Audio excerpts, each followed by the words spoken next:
Heinz Kissinger est mort récemment. Il a participé à quelques soi-disant changements de régime.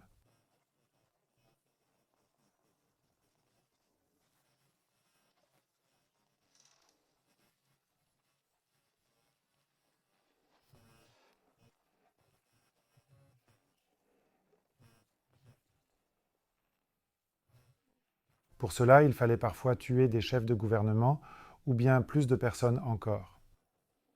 Mais ça n'a pas toujours marché non plus. Par exemple, il y a aussi eu des problèmes massifs en Égypte à ce sujet.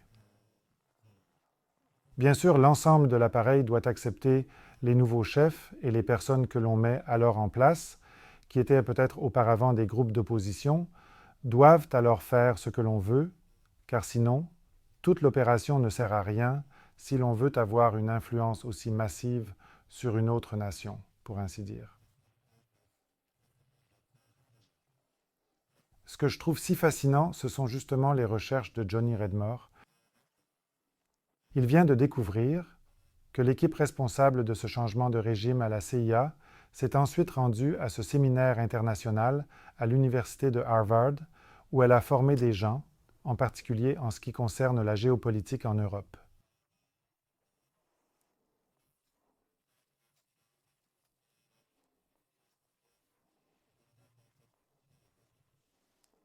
Et qu'à partir de ce séminaire, un jeune homme a été casté par Henry Kissinger sous le nom de Klaus Schwab, de sorte que ce séminaire est devenu une conférence plus importante, qui s'appelle justement aujourd'hui le World Economic Forum.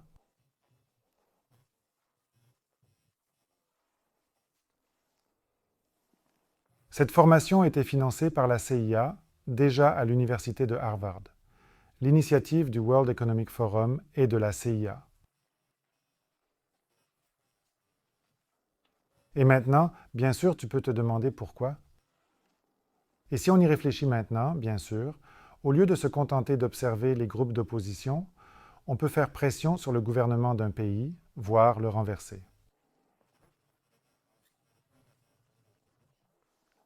Bien sûr, tu peux aussi simplement former des personnes qui font vraiment ce que tu veux et qui peuvent ensuite être castées dans le cadre de ce processus pour voir si elles correspondent exactement au poste ou si elles correspondent exactement à ce poste.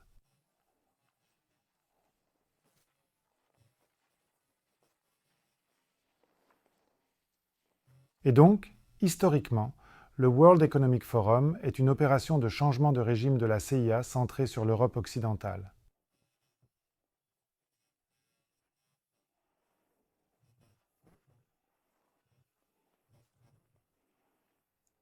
Aujourd'hui, c'est bien sûr global, mais au début, c'était bien sûr très important de retenir qu'installer une junte militaire, on peut peut-être encore le faire en Grèce dans les années 50 ou dans les années 70, mais au bout d'un moment, ce n'est plus cool. À un moment donné, c'est, comme on dirait, antidémocratique.